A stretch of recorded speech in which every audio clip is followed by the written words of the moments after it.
What's up, everybody? My name is Scott Waters. Welcome to No Life to Metal. We are back. We're back. We are back. First time in 2.5 years. Who are we?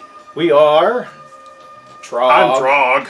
And I'm Scott, as you know. And yeah, we're going to be doing one of our hard and heavy series. This time it's going to be 1990. Yep. So 80s are done. 70s are done. And when's the last time we were together?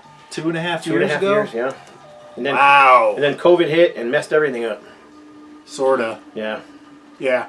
That was a big reason for it. So 1990. I'm not going to have as much to say, I don't think, this time, but that's all right. I'll probably. So we're starting at number 30. 30. We got a list. I think we got 35. 35. And that's 35. We're going to do a 35 countdown. And that's out of I think we had at least 50, if not more. Oh yeah, at least. At least. So yeah. All right, here we go. So we're going to start off with number 35. 35. And remember, this isn't an exact science until we get like to the top 5 or so, right? Yeah.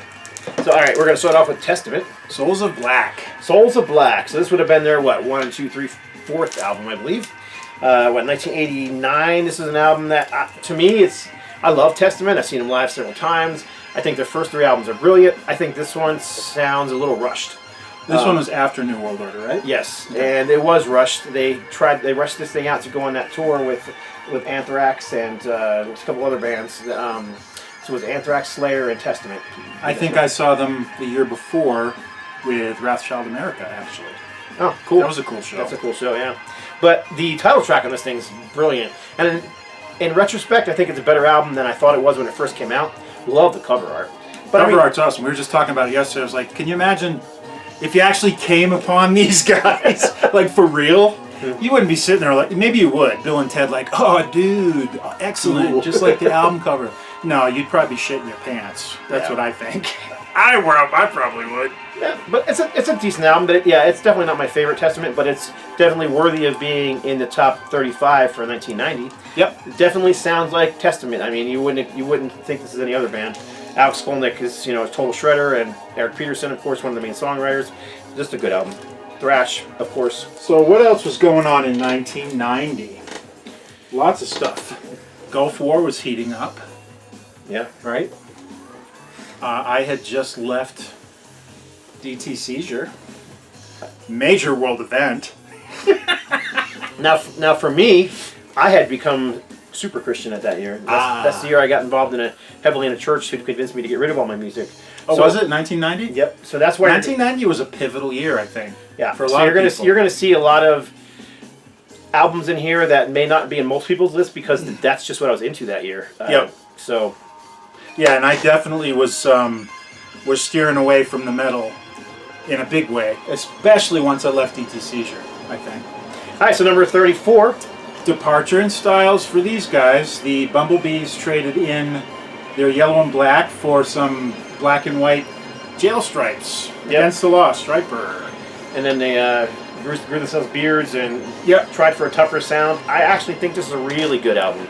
Yeah, there's some good tracks on here. There are some really cheesy tracks on here, but let's just go through it real quick. Well, the big one that hooked me was Shining Star, the Emerson, Lake and Palmer Earth, Wind and Fire cover. Really cool. I think that's a great track. It is a great track. I think the song Against the Law is great. Yeah. I think Rock the Hell Out of You is a great song.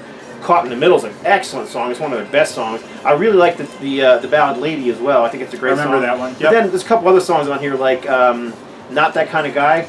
Oh, come on. That's just... I get it. I get you're trying to have a morality thing going on here, but it's just... It's like DC Talk. I don't want your sex for now. Yeah. That kind of thing. It's hard to talk about certain things without coming off goofy. Yeah, just goofy, yeah. But, I mean, Two-Time Woman was okay. Rock the People was a decent song. Two Bodies, One Mind, One Soul was okay.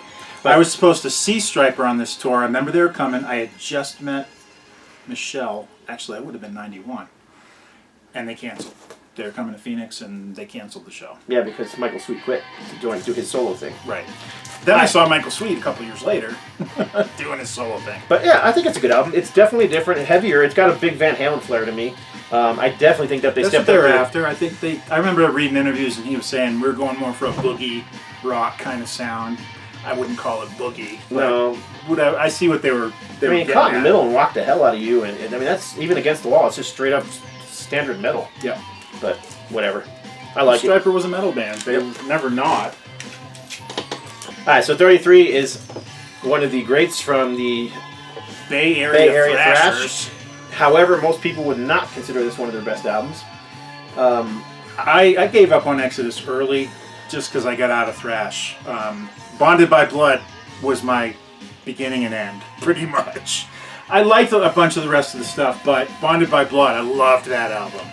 Did you see him live back in those days? Yeah, saw him live in '84. It was, I know I've mentioned it before, Hyrax, Exodus, Legacy, a.k.a. Testament, and Megadeth. Man, what a great show. At Ruthie's Inn. Ruthie's Inn, nice. Yeah, that's a classic It was spot. a massive show. I'd never seen a thrash show prior to that. We were scared to death. We were like, oh my god, we're going to get killed. But I like this album a lot. It's just straightforward thrash. What's on here? The song Thrash Under Pressure was one that Ultimatum nearly covered on our Lex Metalis album. Oh, okay. It was one of the ones that we were working on, and unfortunately, it's just we had too many songs, and it's one that the consensus. Well, it was a consensus thing, you know. So Lunatic Parade, I think, is Lunatic Parade, I think, is the one I'm most familiar with. yeah, Lunatic Parade was a single for the album. As a matter of fact, the single's right behind you. The B-side of the single had it's a cassette on the bottom. Don't worry about it. Oh, forget it. Yeah, it's the B-side for that single was they covered Free For All, Ted Nugent. Oh, okay. Really cool song, but yeah, I didn't realize that. great album. I always like the cover art too. It's kind of funny. Got a big silver ball rolling down probably the Bay Area Bridge. But it's just thrash. If you like Exodus, I just don't understand why you wouldn't like this. If you like the two albums before it, there's nothing reason you wouldn't like this one. I mean, after that they got a little goofier, but So the two albums before this were both with Steve Sousa? yes, and that's Jesus as well. Okay. So this is their third album with him. Yep. All right, next. I know nothing about this one. So number 33, I think it was. No, 30. Sorry. That's all right. It's not really that important, but 32. Anne Boleyn and Hellion. I love this The album. Black Book. I don't have this particular album on vinyl yet. I'd love to get it on vinyl. To me, this is one of her best albums. It's one of the best produced albums. The songs are all hooky and memorable. Great musicianship. Her vocals are, I mean, if you know who Anne Boleyn is, you know her vocals. She's got that kind of screechy, she kind of is right between singing and screechy, but she's just a fantastic singer. She's one of my favorite female vocalists, but I love the Black Book. It's like I said, it's probably one of my favorites, if not my favorite from Hellion. Just classic heavy metal with female I mix up vocals. Hellion and Bitch all the time. And they got a similar vibe, Yeah. you know, and both of It's them. because they both got brunette lead singers, women. Yeah. So. And it's a similar vibe, yeah. But, Yeah. And I think they both were around the same time, too. But then Anne Boleyn actually had started her own label, New Renaissance. Ah, okay. And Anne Boleyn was the name of one of Henry VIII's wives, I believe. Yeah, so I'm not So sure I'm if that's thinking that's probably your stage name, but maybe probably not. Yeah, it probably is. In any case, great album. Straightforward heavy metal, female vocals, a classic. All right. This one I can say a lot about. All right, we're up to 31. Recon. Behind enemy lines. Yeah, it's all high pitched and stuff. I've got like 5 different versions of this thing. It's been re-released several times, and every time they put it out, it sells out again. Yep. One and done, pretty much, band. Yep. All the guys went on to do other things. Right. So Recon are a band from Southern California, very much in the style of early Queensryche, like the first EP. Would be my thing. Those high-pitched operatic vocals, male vocals, the galloping riffs, pushing the borders of thrash, kind of like Queen of the Reich pushed that border. Yep. You got that kind of stuff in here, but then you also got the more melodic tracks like Dreams with the harmonized vocals. I mean, it's just, I'd call this U.S. power metal, straightforward heavy metal, whatever you want to call it. Yeah. Freaking awesome album. George Ochoa was the main man in the band. He's the guitar player, pictured on the top up here. He ended up... this actually got recorded when George had joined Deliverance to do Weapons of Our Warfare. Recon never got signed, but then they ended up getting signed to Intense, which is the same label Deliverance was on, and they recorded the album, and it finally came out. Okay. Like I said, one and done. They did do a live album, too. But And Mike Grotto was on this as well. Mike Grotto played bass, buddy of ours. Yep, Mike Grotto. Singer. The singer's name was Vet Roberts, and he sang on this. He sang on the live album. They did it, but I've seen these guys live several times, but never once with Vet singing. Huh. Always with other singers. And who was the second guitar player?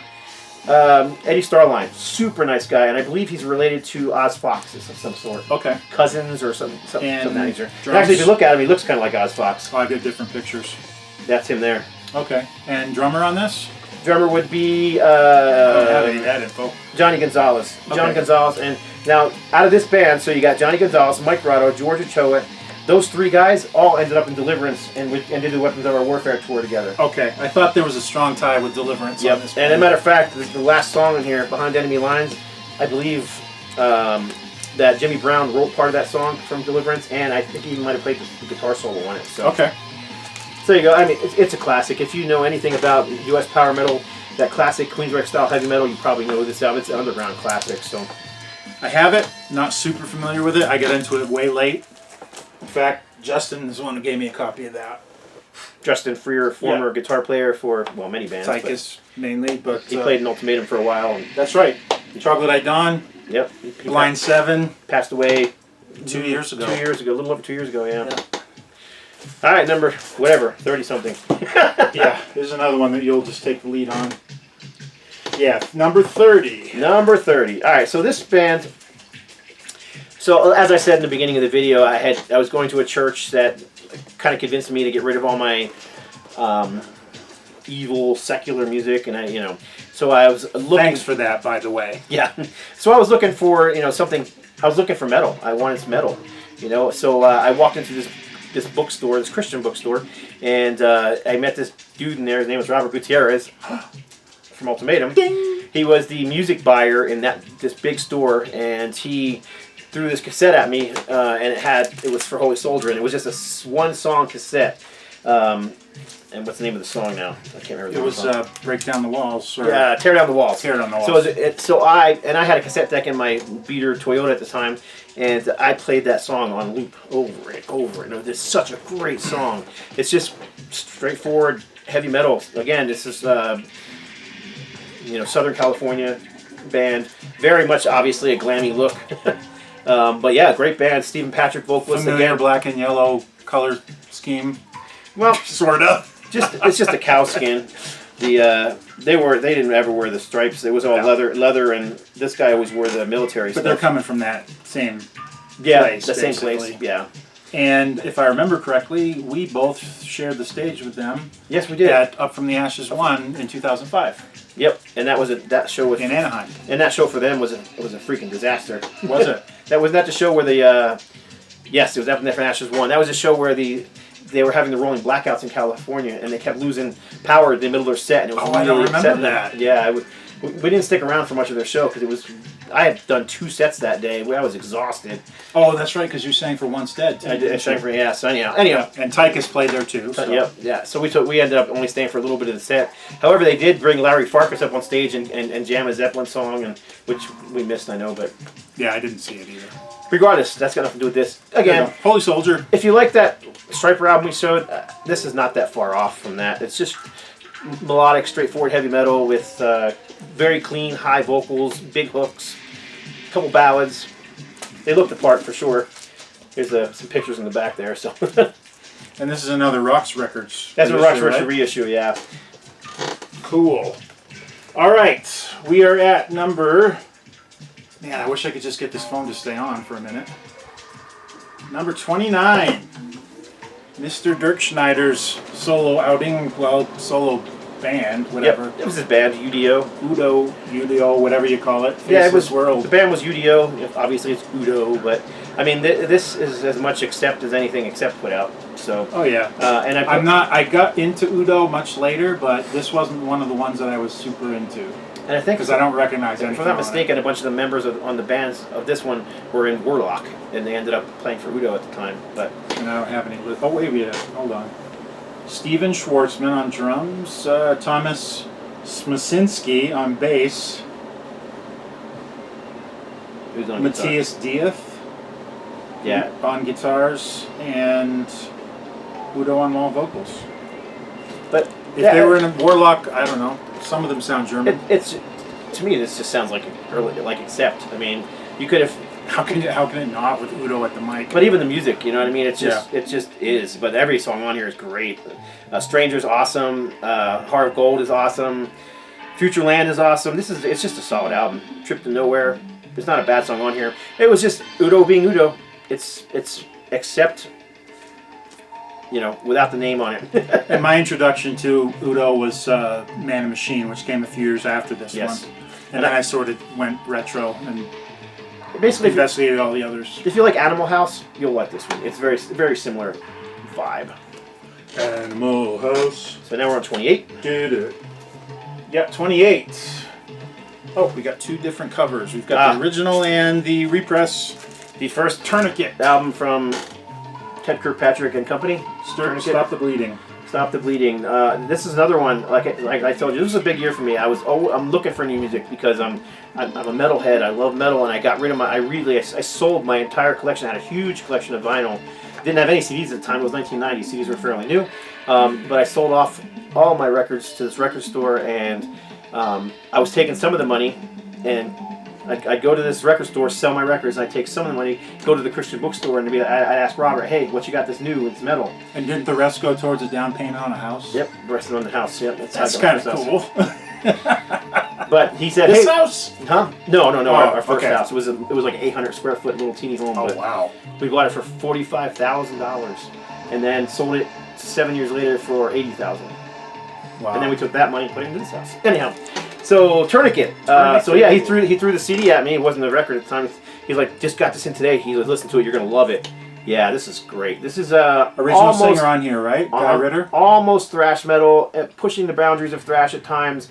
It's King Diamond-ish vocals at times. There's not a song on here I don't love. And the one that I'm most familiar with was "You Get What You Pray For." You get what you pray for. Yes. And that's what it's there for. But yep. You gotta believe. And then Ark of Suffering, I believe they did a video that they showed a couple times on MTV, and then it got banned on MTV. Why? Because it was Ark of Suffering is a song, an anti-animal abuse song, and they had all these. It is. They had all these images of, you know, animals in cages and being tested, showing it. Because Ted Kirkpatrick had some kind of involvement in that at one point. So he had all this videos. I thought that was something you got into later. No, every album had at least one song on there about animal abuse. So okay. Anyhow, I think that's the correct song, Ark of Suffering. Yeah. Anyhow, the video didn't get much play, but it did get put on a couple of compilations and that kind of thing. So yeah, Monkeys. Yeah, in fact, I think You Get What You Pray For was on one of those hot metal compilations, Hot Metal Summer. Yep, exactly. Like matter of fact, the video was on the Hot Metal Summer video compilation, the VHS. Okay. All right. Number. I'm trying to do my job here. My tools aren't cooperating. Number 27. This is all you. I mean, what we got? It's death. I mean, it's death. It's what more can you say? It's these guys are the. To me, Death was always the first death metal band. I know some people call Possessed the first death metal band, but because they had a song called Death Metal. But Possessed was black metal. Possessed was thrash metal. Because they were satanical. Yeah.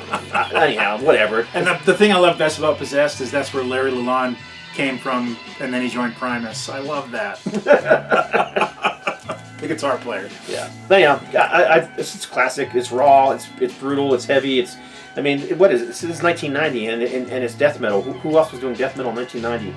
I mean, I think. And honestly, I've never heard this album. So. And this is album number 3, I believe. Is it? Yep, number 3. So, yeah, it's a classic. The thing I like best about this album, though, is the guy on the cover. Not the creepy preacher, but the guy who he's got his hands on. He just looks so messed up.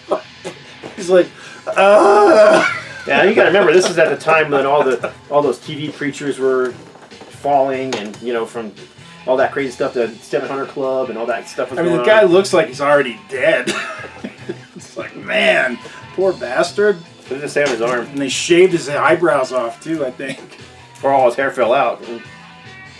I don't know. Oh, it's got Repka's name on there, Ed Repka. So. Oh, the artist? Yeah, Ed Repka. Oh, okay. You know who Ed Repka is? He's done he did some Megadeth art. Almost all the early Megadeth covers. Most of the early Megadeth covers. But yeah, if you're a thrash band, you have to have an Ed Repka cover. So there you go. There you go. And he looks. It's harder to tell because Vic's not on here. But but yeah, I mean the band's from Florida. Production was outstanding by this time. Spiritual Healing is one of my favorite songs by the band in general. You know who Death is. I don't have to go into this. Chuck. Children who died several years ago from cancer. killed by death. Killed by death. All right, we are on number... Oh, actually, we're on number 26, and unfortunately, this is on... We're doing 2 years this weekend. I'm hanging out here with Scott, and we're doing 1990, and on the other end of the spectrum, we're doing 1969. While I brought a ton of 1969 vinyl, I forgot to bring my portion of the 1990 vinyl. So, let's see. Oh, I didn't even look this one up. Bad TROG. What it is it's technically we're reviewing two EPs that Soundgarden put out in 1990. One was called Screaming Life, and the other was called FOP, F-O-P-P. I don't recall if FOP stands for something or if it was some... But I bet you guys know. Yeah, maybe you do. Put it in the... They always know. Yeah, put it in the... All right, so we got... This was actually a compilation of the two that came out, Screaming Life and FOP. And technically that cover is the Screaming Life cover. FOP had a very boring cover. It was all text. But this was the introduction of Soundgarden to the world, basically. And they had a single on... They were on Sub Pop back then, which was a big label out of Seattle and the whole grunge scene as it was burgeoning at this point. And the first 45 had Hunted Down on it.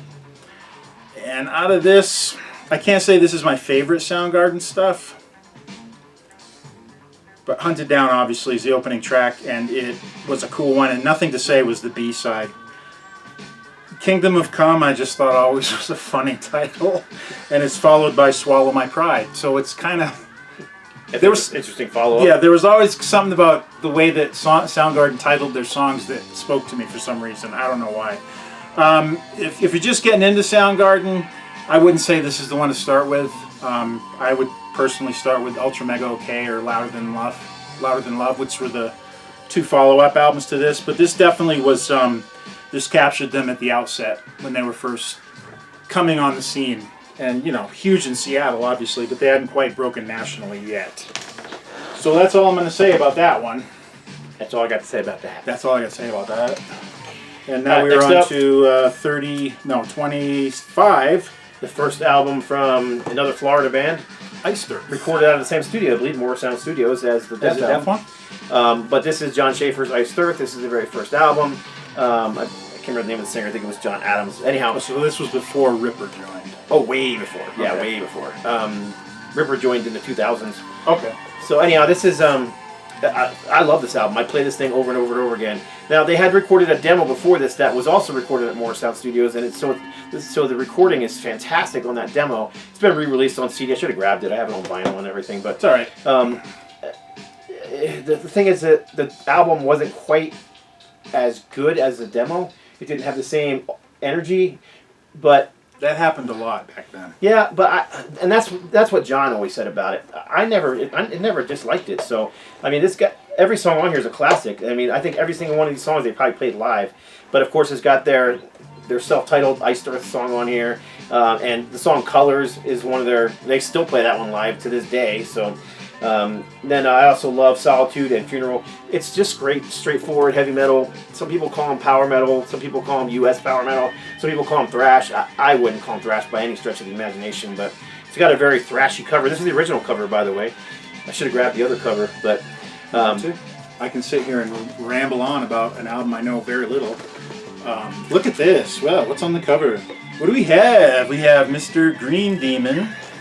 Nah, it's okay. Attacking Mr. Red Angel guy. Whatever. I'm not sure what exactly is going on. That looks like it's the same cover. Oh, that's the one I'm familiar with. Yeah. I prefer that cover. That's kind of cool. This is the original cover. This is actually a European pressing of the original CD, and this is an original American pressing both on Century Media Records. I like the blue one better. So, kind of cool with the angel falling. Yeah. And since this time, this album has actually come out with 2 or 3 other covers. So yeah. Why change it that many times? You got me. Oh, whatever. Anyhow, I don't really want.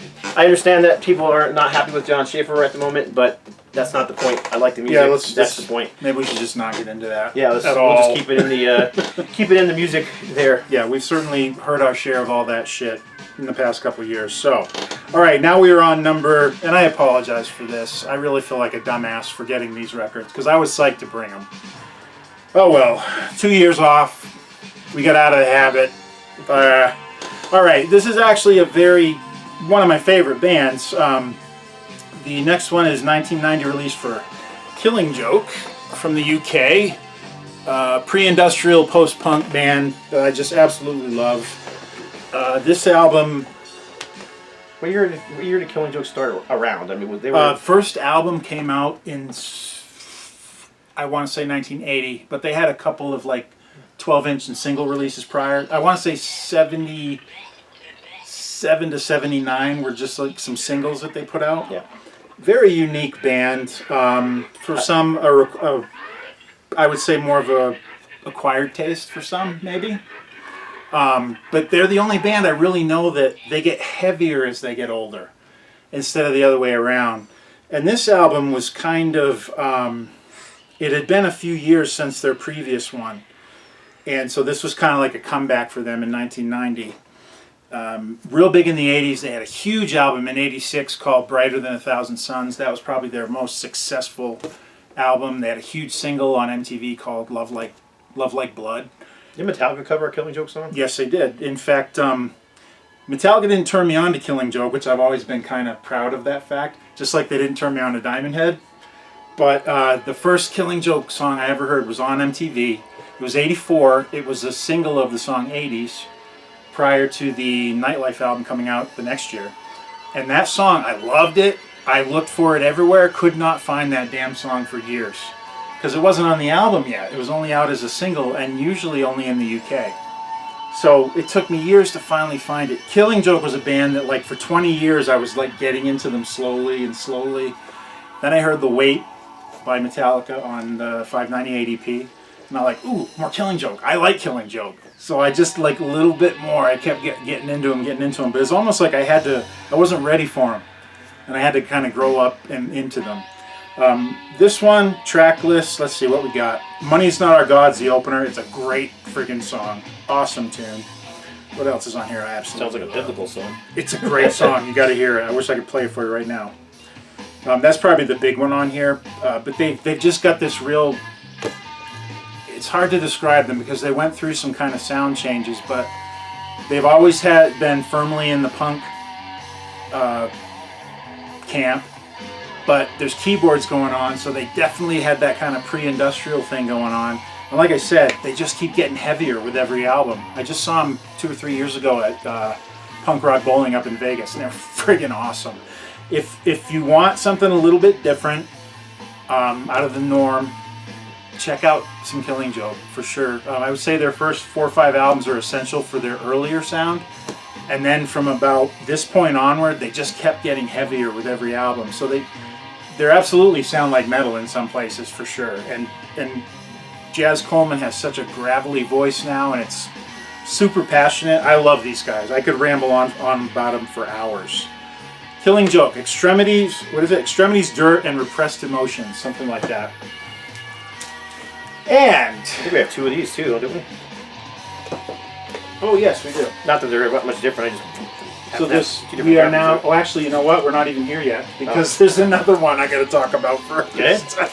Go for it. And again, I feel like a dumbass doing it this way, but all right. So you might be familiar with the band Kyuss, which kind of ruled the '90s in the desert rock kind of stoner kind of sound.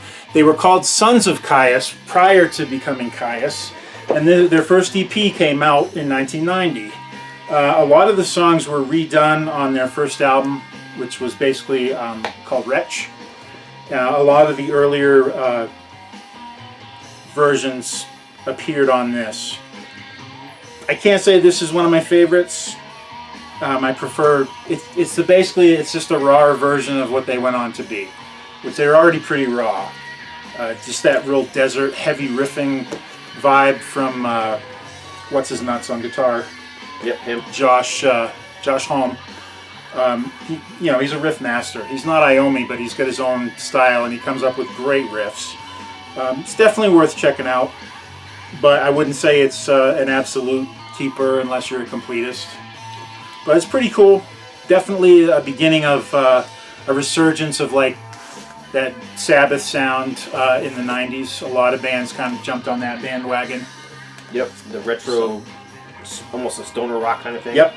Sons of Kyuss, and for those of you who don't know, Kyuss was a character that one of the guys in the band invented for while he was playing Dungeons and Dragons. It was the name of his character, Kyuss. The more you know. Rainbow! Alright, now we're on to this one, which is number 22. Man, we're cruising through these things pretty quick. Yeah. No Prayer for the Dying, Iron Maiden. Iron Maiden. I don't know. I like Iron Maiden a lot. There's a couple tracks on There's here. no beating those first 5 albums. There just is no beating those first 5 albums. Oh, no, absolutely not. This was a different one because it was all of a sudden, it was the 90s. And Iron Maiden's still around. And there's definitely some tracks on here I dug. Holy Smoke's a great track. Oh, yeah. Tail Gunner's a good track. Yeah, Bring Your Daughter to the Slaughter was the first single. Yeah, and that wasn't even that was actually a song that had already been released by Bruce Dickinson as a solo song. Oh, had he already had solo work by this time? He had done the song as a single that went into a movie soundtrack, and then I didn't realize that. When what's his name heard the track, Steve Harris heard the track, he was like, I want that as a Maiden song, so it ended up becoming a Maiden song. So. And we've got, both of these covers are the original cover, uncensored. Yes. The ones later on, they took the guy out, the scared looking gravedigger guy, whoever he is, and it was just Eddie busting out of the tomb. Yep. But yeah, I don't know why I grabbed them both. They're almost identical. One is just a new remastered version, which sounds great, and that's just an original pressing that I've had forever. So. Yep. I don't have this on vinyl. I think I have it on CD only. But that's a good album. When it came out, like I said, I wasn't really all that into metal at the time. So it was more of a curiosity. I was like, oh, Maiden's got a new album. Yep. And it's funny, they got a song called Fate's Warning on here. Yeah. It's also, that's the same thing for me. Like, he was just on the metal for me. I was just listening to a lot of Christian stuff. Right. So I was aware it was a Maiden. But I didn't give it the time I would have given any normally. Yeah. So, and I was exploring a lot of different areas, including Christian music at that time. I didn't really discover like Christian metal for a few years, but I found a lot of interesting stuff that I probably wouldn't have heard otherwise.